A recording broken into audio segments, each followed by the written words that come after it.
What's up, guys? Welcome back to another episode of the Vacation Rental Revolution podcast. I'm your host, Sean Moore. We're back with my favorite episodes every single week. Expert corner interviews with short-term rental investors willing to share the good, the bad, the ugly of this short-term rental investing game so you can all walk into this game with your eyes wide open. Today, we've got a repeat guest on the Vacation Rental Revolution podcast, Miss Wendy Pogney from Maui, Hawaii. Welcome, Wendy. Thank you. It's good to be back on here, Sean. I'm excited to catch up. Those of you that are kind of new to listening and you haven't heard of Wendy's story before, Wendy has a really nice portfolio that we're going to get into and dealt with a total loss in the Maui fires. She's been through a few things, I would say, over the years. But before we get into all of that stuff, Wendy, remind everybody your background. You know, I just spoiled it that you're over on the islands and always way tanner than us over here in Utah. And so I'm gonna let you tell us our background and our journey into short-term rental investing, a little bit of an update on the portfolio, and then we'll dive in. Okay, so I have been a hairstylist since I worked in a hair salon since I was 16, then eventually had a hair salon and day spa for over 20 years. And my husband and I always had side hustles and had house hacking and a lot of long-term rentals. And then we took a property that I had my hair salon and day spa in for 20 years. And in the zoning, I could short-term rent. So after COVID, I wanted to downsize my hair salon and move that to a smaller location, and then remodeled that home into a vacation rental home. And with my background of, making people feel special in the hair world and a hair salon and spa. And then my husband works for one of the largest hotel chains in the hospitality world. That was a lot of fun. And we had a great time providing great experience for families in Lahaina, Hawaii. And then after that, I would start listening to your podcast. And I loved the idea of having a lifestyle asset. So I said to my husband, we have this other long-term rental, but we never go and stay there. And we love to go skiing. So why don't we sell that? And we ended up buying a place in Whitefish, Montana, and short-term renting that when we're not using it. Then I became a Vodyssey member, which kind of changed where I could look in other areas of the United States. I really learned how to run numbers in different areas to find if a property will be profitable, and learning all about the design and setting up the experience the Vodyssey way. And then I bought a property in Waco, Texas, that's right next to the Magnolia Silos and Baylor University. And after that, we sadly lost the day after we set the one up in Waco. We came home and we had a fire in Lahaina, Hawaii, where we lost the whole town, including my first vacation rental. And it was an old sugarcane plantation style home in historic Lahaina.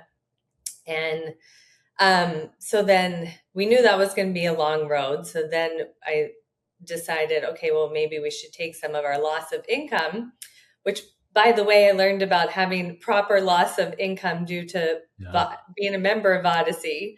So I would say that has paid for my Vodyssey membership over and over. I'm glad to hear that. Not that I'm glad to hear that's how it paid for itself, but it's good you were lined up with the right insurance. Yes. So, that's very important. So then we bought a place in Blue Ridge, Georgia, that's right on Fighting Town Creek, and had Mike Whitfield, who's the Vodyssey design, do that. And then my latest project is in Fredericksburg, Texas, and it's a large property that can sleep 20, and it's kind of like a little mini resort. Yeah. And that was you acquired that one. I think since the last time we talked, I think you did both Georgia and the Texas property since we spoke last time. I know you had Waco. I can't remember if you were right in the middle of that process with the Georgia one, but it was, I know you're operating really well with all these properties. I know the Waco one's I think the number one 3-bedroom in that whole market, right? Yes, Waco is the number one, and I checked this morning, and all of them are now in the top 1% of Yeah. income earning of that bedroom count in that location. Love it. It's awesome. And you guys know, who are longtime listeners, we always post these properties. I always say success leaves clues. Go check them out. Go see what people are doing to stand out. And Wendy's properties are no exception. They're doing amazing. And so I know that the Fredericksburg one was a little bit bigger one. You were telling me before we hit record that this one, it was a little bit of a construction project, and it's kind of, some of the challenges that come with construction from, dealing with it from a very far away. Let's talk a little bit about that before we dive into some of the other stuff. Okay, yeah. So, I found the Fredericksburg market, and I was almost ready to give up on it because the prices to purchase there are pretty high, Yeah. even though the revenue is high. It just kind of wasn't penciling out. And then Yeah. this one came up, and it had fallen out of escrow a couple times and had terrible photos. But I was like, oh, it's a good location, good bedroom count. One of our other Vodyssey members, Beth, who is a realtor there, Yeah. I met with her and went and toured the property. And, I had the vision of what it could be. And we were able to get it for a great price. We got it for like 550,000 for, at the time it And was a that five market's really bedroom. good. Yeah. Yeah. That we made into a 7 bedroom and added a pool, a pickleball court, a mini golf, a game room, uh, the kitchen's remodeled, all the bathrooms are remodeled. So we put in another 500,000 into Yeah. it. But with creative financing, we were able to refinance because it appraised for so much more and pull Hmm. out the money that we did put into it. So what did you do? Bridge financing on the front end, or did you do creative financing with the owner, put the money in, and then put permanent financing at the end? We did, I mean, I don't really know what it's called, but it was like a construction loan Okay. financing. Yeah. And then we refinanced into the permanent loan Yeah. after the construction was Love done. it. When you I mean, that's a massive remodel, a massive value add to the property. Did you feel like you walked into some equity there? Did you, if you bought it for 5 and put 5 into it, was it just worth $1 million, or do you feel like you had some equity by going through all of that work? Yeah. So at the appraisal after it was done came in at 1.3. Okay, nice. Yeah, So that's it awesome. was pretty good. It's one of the things that I always, as an investor, one, those projects are stressful. They take a long time. They're capital intensive on the front end, especially depending on the type of bridge financing or short term financing you have. It can be expensive, or just using all your cash up front.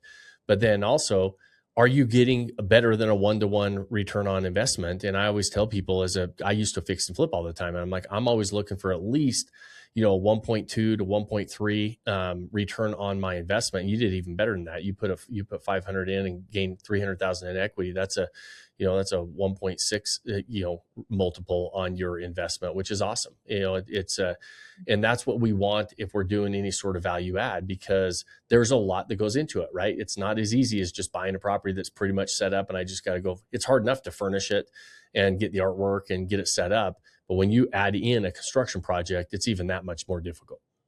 It is. And, living so far away from the project makes it a little bit more difficult. But the construction didn't go as smooth at first when we flew in, and it was supposed to be turnkey, almost done. And it was it was terrible. There was a Yeah, lot of things that it were wasn't quite done.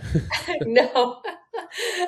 Yeah, so I had to cancel, my trip home and stay longer. And but we worked through it and got it done, and now it's doing great. And we really have only had our first full year, and we had to block off some time to fix some of the construction that didn't go smooth. Um, and right now it's the number 2 revenue uh, property, and the only property that's doing more revenue right now is a home on 100 acres that does like wedding Yeah. venues and stuff. So So not really even comparable at all. Like it's just Yeah. it's a totally different. That's awesome. Congrats on that. When did you launch that one? When is that has when did that hit the market? Oh, let's see.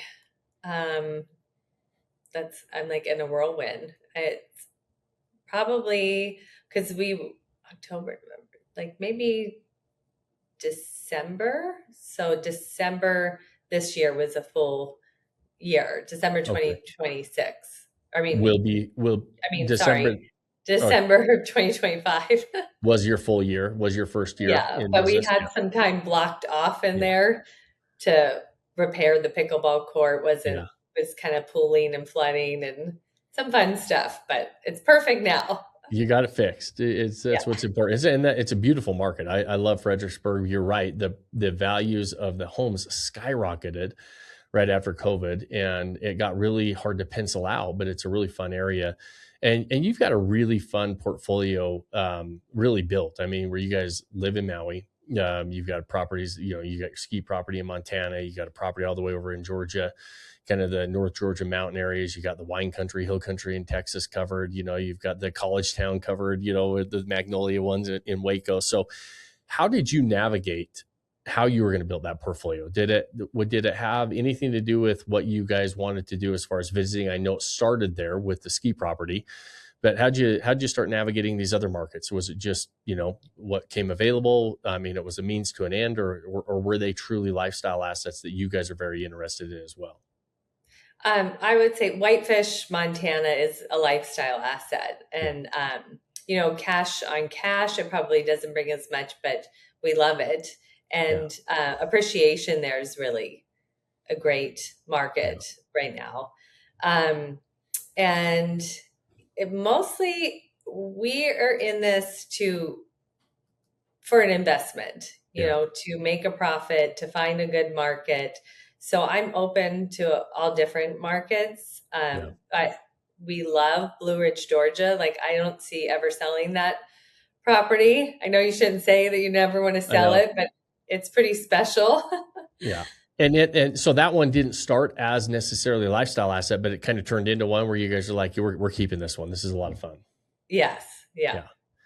That it's interesting. I own one really close to you there in Cherry Log. You know, in I bought it as just more of an investment, kind of a case study. I was just doing it as more of a challenge case study. And it's one of our favorite properties. My family, if I ever sold that one, I think I'd get, you know, burned at the stake. And It's a great they, property. yeah, they just love that area too. They have so much fun, and it really has become a very much a lifestyle asset. Where it didn't actually started as more of an investment for us. And so Yeah. that's you. I know that when you said, you know, we lost the property in Lahaina, and we said we know that permits and stuff are gonna take a little while. We're gonna place some money somewhere else. Talk to me about the rebuild process, because I think this is something that is a frustrating thing to hear, but also important for people to understand. In certain areas, sometimes it's tough to get those permits to build back. Yes. So it's very slow. My property is zoned in a commercial zone. And as far as I know, there's still not one commercial building permit.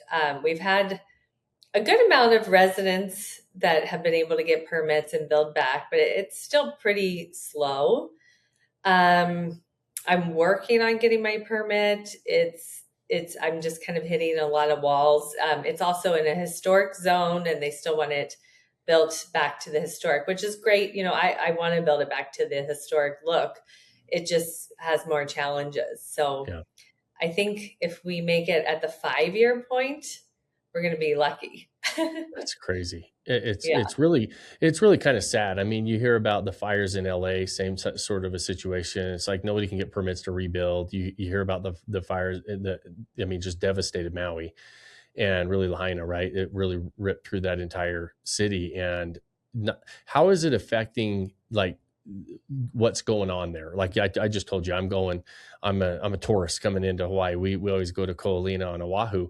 and we're going there tomorrow actually. And so by the time you're listening to this, I'll be sitting on the beach sipping Mai Tais hopefully. And so, but part of, I was telling you, my wife always wants to go back to Maui. I'm very much a creature of habit. So but I used it to my excuse of not going to Maui right now. I'm like, I don't think it's rebuilt. I don't think they're rebuilding anything yet. And so I'm curious if that's true, if it actually is affecting like what's going on there, because if these businesses were gone and they're not able to get commercial permits to rebuild, what are the restaurants doing? What are the places, the shopping centers, what are they doing there? Well, luckily it was just one area really, but sadly it was the historic area of Lahaina. And it was a special part, but Ka'anapali is still great. Okay. Napili, most of the west side is still great and beautiful, and there's places to see. We have a shopping center, Whalers Village, which has still restaurants, and Yeah. so there's plenty to do and see. But the fires definitely slowed things down. And then there's also things happening at the legislative level where they just voted to slowly phase out 8,000 condos that have been allowed to short-term rent in apartment zoned. That's the type of zoning for like 50 years. So it's actually a great time to buy on Maui.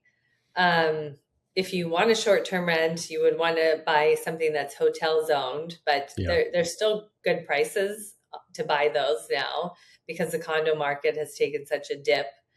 And if you don't need a short-term rent, you could really get a good price on Good buy on it. Yeah. How's what's your outlook as far as rebuilding? Are you still planning on getting that, rebuilding it? If like that 5-year mark hits and you got the permit, you're still excited to get that rebuilt? Yeah, we can't wait to rebuild it. Yeah. Yeah. Awesome. Well, I hope that comes sooner rather than later. I'm not a fan of stalling out on those permits. And kind of a lot of times people are forced to sometimes walk away from those properties. And you hate seeing that as well. You want to see them be able to get back to the status quo, get those properties built back up. And I'm glad to hear that in my excuse for not going to Maui, at least to my wife at this stage, was a made up excuse, and that things are actually, I already kind of knew that because we have a lot of people that go there. And so I hear that a lot, but I also kind of was using it to say, hey, listen, I want to keep my regular routine intact. Yeah. Next year. Next year.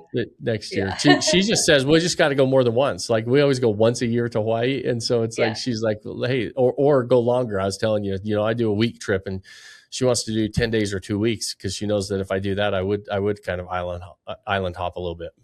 Yeah, you definitely should, because Maui, there was a saying, Hawaiian saying, Maui no ko'oi, which means the best. So yeah, I think it's the best island, but I actually hear it's the best island by far. Like I hear that a lot. Like most of my friends that I go over there, like, why do you keep going to Oahu? Why don't you come over to Maui? I'm like, I like it. I like where I'm going. yeah. I actually don't like Waikiki and stuff. I don't like that part of Oahu. That's not my jam. But I do like Ko'olina. So it's, I keep going back. Yes. Well, we'll change you one year. All right, deal. It's hard to not like any of those islands. I will say that. And so the hardest part for me is like right now it's in the morning for you. Like it's you guys it's such a massive time difference. Sometimes that's a little challenging when you're trying to do business or deal with stuff over here on the mainland. Do you find that challenging, by the way? Do you think, or do you just get used to doing everything real early and then you're done for the day? It is hard because, especially my one property is on East Coast time. Yeah. But luckily I'm a morning person, so I'm up early. And so it's always worked out fine. Talk to me about the management of these properties, because I know that, you're rolling into a little bit of a different venture. And so talk to me a little bit about that decision and what, how we're handling the management of all these properties. Okay, so I started from the beginning self-managing my one in Lahaina. And for me, it was very similar to running a salon, and the software is kind of very similar, and the hospitality experience, making sure that the guests have a good experience. And so I just kept going with managing all of my properties all around the US. And it's been very successful because I put a lot of tools in place, a lot of great systems. And then I have now all the Vodyssey steps and to create the experience and to stand out from your competition. Um, I I have so much fun learning new things. I think the hairstylist in me, hairstylists always like something new and different. Yeah. And so I'm learning everything that's new and different in the industry all the time. I'm just like, oh my gosh, this is new. I have to learn this. And, what I see, so my newest adventure is that I want to start opening myself up to managing properties, starting on Maui because that's Yeah. my home, and I think I can have a lot to offer. Especially a lot of these homes and condos are really struggling right now Hmm. because we have taken a dip in revenue after the fire. And then with the talk of phasing out the short term rentals, people are afraid, like, well, if I book, will it get canceled? But it's a slow phase out, so people don't need to worry about that. And if it's hotel zoned, it's not going to be phased out.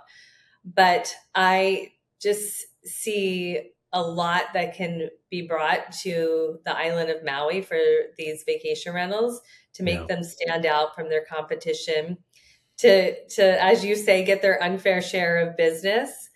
And I've proven that in 4 different markets across the US. And well, I guess 5 if I include, while I had my one here, it was definitely a top Yeah. performer.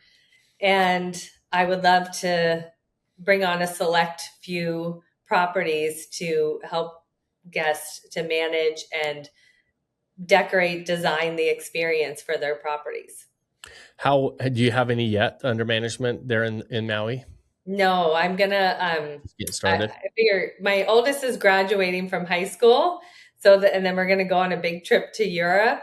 Uh-huh. So after that, I'll have a lot more free time to dedicate to, you know, because I see a lot of the properties and they really don't have the design Yeah. to stand out from their Yeah. competition. Yeah, it's as big of a vacation area Maui is, and I mean, you can't think of Maui without just thinking of vacation, but it's not a massive vacation home investor type of a market, and so you don't get a lot of like it feels a little old school, right? When you look at It a lot of this is. stuff, and it's a little bit okay. You've recognized different ways to stand out, kind of create your unfair share of business. I think that would be a huge partnership for investors that are in that area to be able to work with somebody like you that's had success and understands what the consumer likes in this space, understands one of the most overlooked aspects of operating at the top of your market is the management side of it. And so where you've had there's no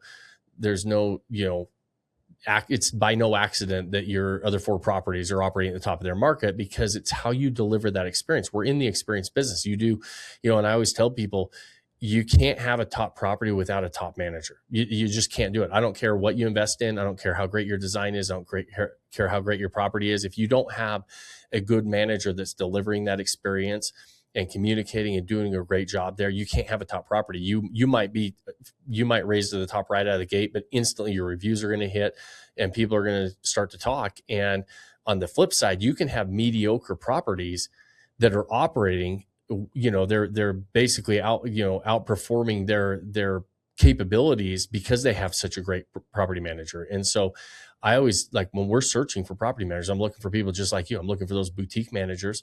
I'm looking to see, do they have properties in the top of the market? And I'm reaching out to them and saying, hey, do you want to work with somebody else? And so it's, do you have plans to expand beyond Maui? You can start in Maui. You're going to that'll be the hub, or is there, and that's where it's going to stay as far as the management company, or do you have plans to do it where some of your other properties are at? I would like to start in Maui. I want to max out at 10 Yeah. properties. I want to keep it boutique. I feel Yeah. like if you get too big, and what I see happening a lot here, there's a lot of big property management companies that's all they're doing is managing. They're not Yeah. creating the experience, giving staying on top of like making sure that that one property is outperforming the rest of the market. Yeah. And you can't do that on that large of a scale. I Right. would be open to where I have other properties just because I have the systems there and I could fly out, to get the property set up. I wouldn't want to I know people pick up co-hosting all over the US, but I would want to be able to go there often and check on it. Yeah. Yeah. Talk to me about your properties in those other areas. You mentioned, we've got the systems in place, but we need to have people in place as well, right? And so you talk to me about how you built your teams, your boots on the ground teams in those other areas. Yes, my husband's like, "Oh, you have a knack for finding people," but so that's basically what it is. Like you need an amazing housekeeper. Yeah. That's kind of the first thing, and I've been very lucky to find the housekeeper and take very good care of them. And then you need a maintenance man or woman Yeah. that can come if there's an emergency and come quickly. So a lot of times I put them on a retainer so that they can be there Yeah. quickly. They're going in once a month and looking for preventative maintenance, changing out the AC filters. I have a checklist for them to do. A good plumber, an electrician on hand. And then my large property, I do have a co-host that goes and every turn. So every time a guest Yeah. checks out and before a new guest checks in, because it's so large and there's so many little things that could go wrong, that my housekeeper's amazing, but it needs that second person to go behind. Yeah. You kind of need to have that person go fluff it, right? Like make sure that Yeah, it's just like looking good when the guest walks in. exactly. And if something does arise, she can run down there and get whatever they need. Yeah. Or do you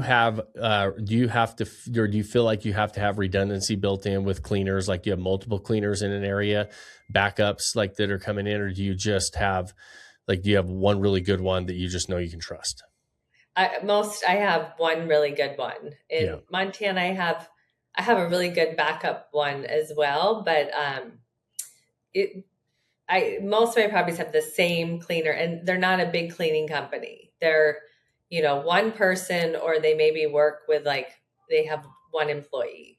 Yeah. Because I feel like when you get into the bigger, same like a bigger management company, you get into a bigger cleaning company, they're just not going to keep up on everything as well. So awesome, Wendy. So as we're talking about this, if I'm listening to this, like one of our steps before we get into acquisition and before we choose our location, there's a reason why I have a 9-step process. And step 3 is partner. Step 4 is locate, because we look for those partners, making sure the infrastructure is there before we go invest in these areas for a reason.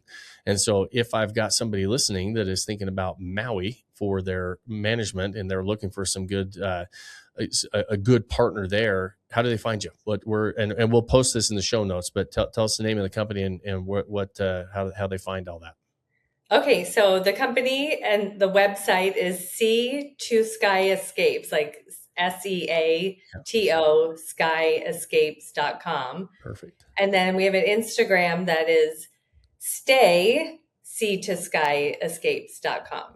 Perfect. And we'll post that. I'm looking at the website right now, and it has the Instagram tag at the bottom of it, so you can follow and go check out all those properties.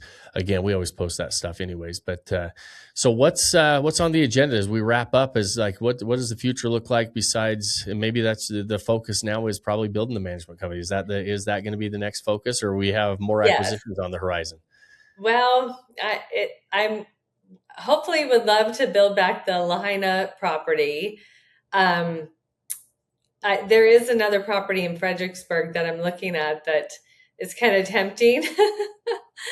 So I could do that, and then growing the management company, because, Nice. I just feel like I have a lot that I've learned over the past 6 years, and that I could help a lot of people that want to be a top performer.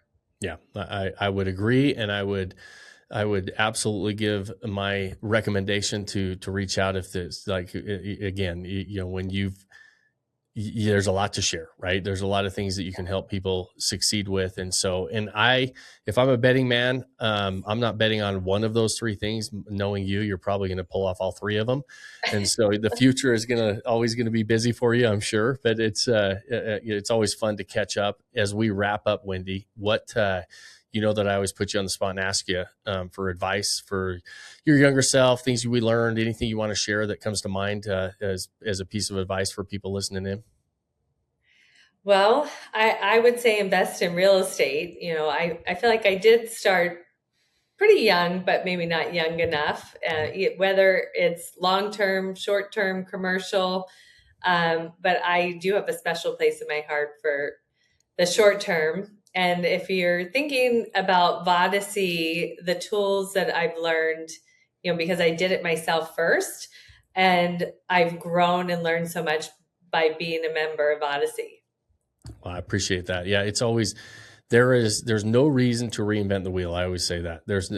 Today's day and age, there's somebody that's been down the road before you, willing to share and share the like we always say, the good, the bad, and the ugly, because there's mistakes that we make that we want to avoid, and there's things that we do right that we want to double down on. And and that's really all we try to do at Vodyssey, is really just say, hey, listen, we've been doing this for a long time, and there's a lot of people like Wendy that have been doing it as well, and all willing to share the things that we're learning along the way, and we can just all accelerate our progress and maximize our successes. And so I appreciate you sharing that and saying that.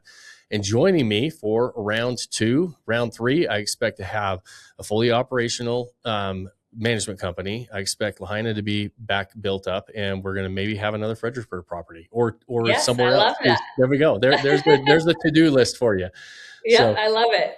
Awesome, Wendy. Well, listen, I appreciate it. Those of you listening, we appreciate your time. We know how valuable it is, and we always love that you spend it with us.